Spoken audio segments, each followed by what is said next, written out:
Hi ನಮಸ್ತೆ, welcome back to my channel. ನಾನಿವತ್ತು ಒಂದು ಸಿಂಪಲ್ ಆಗಿರೋ ಚಟ್ನಿ ರೆಸಿಪಿ ತೋರಿಸ್ತಾ ಇದ್ದೀನಿ. ಟೊಮೊಟೊ ಕಾಯಿ ಚಟ್ನಿ ರೆಸಿಪಿ. ಈ ರೆಸಿಪಿಗೆ ಬೇಕಾಗಿರೋದು ಒಂದು ಈರುಳ್ಳಿ, ಹಾಗೆ ಮೆಣಸಿನ್ಕಾಯಿ, ಹಸಿರು ಮೆಣಸಿನ್ಕಾಯಿ, ಕಾಯಿ ಇರೋ ಟೊಮೊಟೊ, ಹಾಗೆ ಕಡಲೆಬೇಳೆ. ಮುಂಚೆನೇ ಕಡಲೆಬೇಳೆನ ಚಟ್ನಿ ಮಾಡ್ತೇವೆ ಅಂದಾಗ ಒಂದು ಅರ್ಧ ಗಂಟೆ ಮುಂಚೆನೇ ನೆನೆಯಿಟ್ಕೊಬೇಕು. ಮೆಣಸಿನ್ಕಾಯಿ ಖಾರ ಇದ್ರೆ ನೋಡ್ಕೊಂಡು ತೊಗೊಬೇಕು.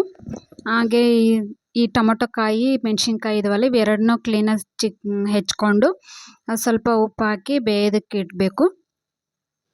ಇದೆಲ್ಲ ಬೆಂದಮೇಲೆ ನೀರೆಲ್ಲ ಇದು ಬಸ್ಕೊಂಡು ಜಾರಿಗೆ ಹಾಕ್ಕೊಂಡು ಅದಕ್ಕೆ ಸ್ವಲ್ಪ ಉಪ್ಪು, ಜೀರಿಗೆ, ಬೆಳ್ಳುಳ್ಳಿ ಮತ್ತು ಕೊತ್ತಂಬರಿ ಇದ್ರೂ ಓಕೆ, ಇಲ್ಲದ್ರೂ ಓಕೆ, ಇದ್ದರೆ ಹಾಕ್ಕೊಂಡು ಮಿಕ್ಸಿ ಮಾಡ್ಕೊಬೇಕು. ಈ ಚಟ್ನಿನ ನಮ್ಮಮ್ಮ ಜಾಸ್ತಿ ಮಾಡ್ತಾಯಿದ್ರು ಯಾವಾಗಲೂ.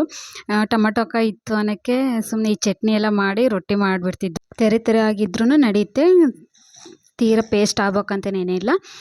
ನೆಕ್ಸ್ಟು ಒಂದು ಪಾತ್ರೆ ಇಟ್ಕೊಂಡು ಅದಕ್ಕೆ ಎಣ್ಣೆ ಹಾಕ್ಕೊಂಡು ಕರಿಬೇವು ಹಾಕ್ಕೊಂಡು ನಾವು ಏನು ನೆನೆ ಇಟ್ಟಿದ್ವಲ್ಲ ಕಡಲೆಬೇಳೆ, ಅವನ್ನ ಹಾಕ್ಕೊಂಡು ಸ್ವಲ್ಪ ಬಾಡಿಸ್ಕೊಬೇಕು.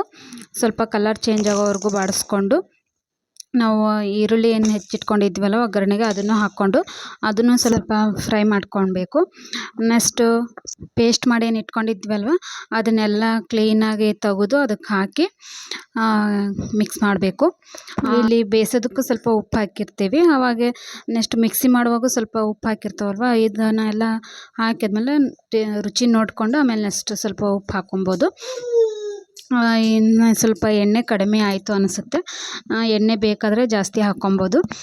ಇದನ್ನು ಒಂದು ಬಿಸಿ ಮಾಡ್ಕೊತ ಇಟ್ಕೊಂಡ್ರೆ ಕೆಡೋಲ್ಲ ಇದು, ಯಾಕಂದರೆ ನೀರು ಮಿಕ್ಸ್ ಮಾಡಿರ್ತಾವಲ್ವ.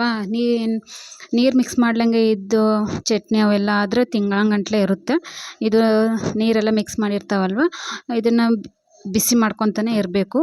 ಡೈಲಿ ಉಳಿದಿತ್ತು ಅಂದರೆ, ಬಿಸಿ ಮಾಡಲಿಲ್ಲ ಅಂದರೆ ಕೆಟ್ಟೋಗ್ಬಿಡುತ್ತೆ. ರೊಟ್ಟಿ ಇಲ್ಲ ಚಪಾತಿ ಜೋಡಿ ತುಂಬ ಚೆನ್ನಾಗಿರುತ್ತೆ ಈ ಚಟ್ನಿ ತಿನ್ನೋದಕ್ಕೆ, ಮೊಸರೆಲ್ಲ ಹಾಕ್ಕೊಂಡು.